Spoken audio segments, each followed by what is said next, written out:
শ্রীমদ্ ভাগবত গীতা দ্বিতীয় অধ্যায় সাংখ্যযোগ শ্লোক 32।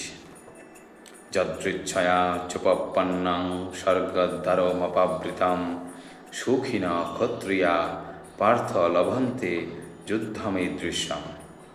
যদিচ্ছয়া অর্থাৎ আপনা থেকেই, চ অর্থাৎ এবং, উপপন্নম অর্থাৎ উপস্থিত হয়েছে, স্বর্গদ্বারম অর্থাৎ স্বর্গদ্বার, অপাবৃতম অর্থাৎ উন্মুক্ত, সুখিন অর্থাৎ সুখী, ক্ষত্রিয়া অর্থাৎ ক্ষত্রিয়েরা, পার্থ অর্থাৎ হে পৃথাপুত্র, লভন্তে অর্থাৎ লাভ করেন, যুদ্ধম অর্থাৎ যুদ্ধ, ঈদৃশম অর্থাৎ এইরকম।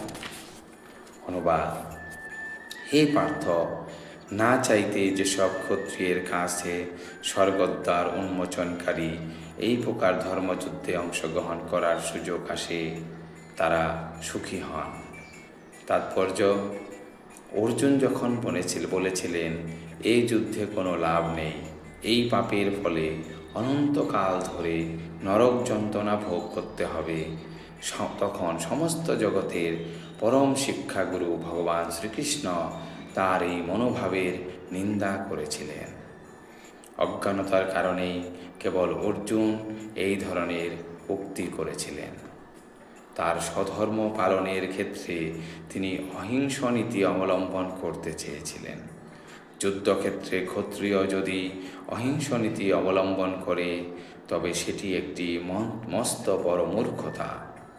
পরাশর স্মৃতিতে ব্যাসদেবের পিতা পরাশর মুনি বর্ণনা করেছেন, ক্ষত্রিয় হি প্রজা রক্ষণ শস্ত্রপাণি প্রদণ্ডয়ন নির্জিত পরসৈন্যাদি ক্ষিতিং ধর্মেন পালয়েত।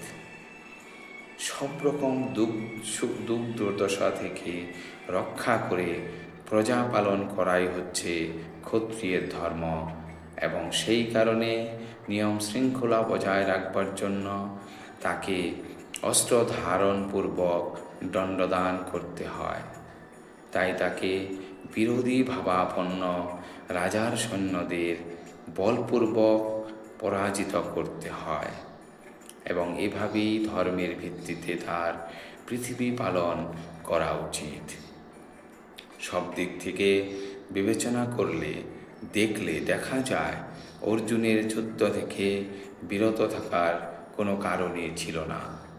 যুদ্ধে যদি তিনি জয়লাভ করতেন, তবে তিনি রাজ্য সুখ ভোগ করতেন, আর যুদ্ধে তার মৃত্যু হলে তিনি স্বর্গলোকে উন্নীত হতেন, যেখানে তার জন্য দ্বার ছিল অবারিত। উভয় ক্ষেত্রেই যুদ্ধ করাটা তার জন্য লাভজনক ছিল। ধন্যবাদ।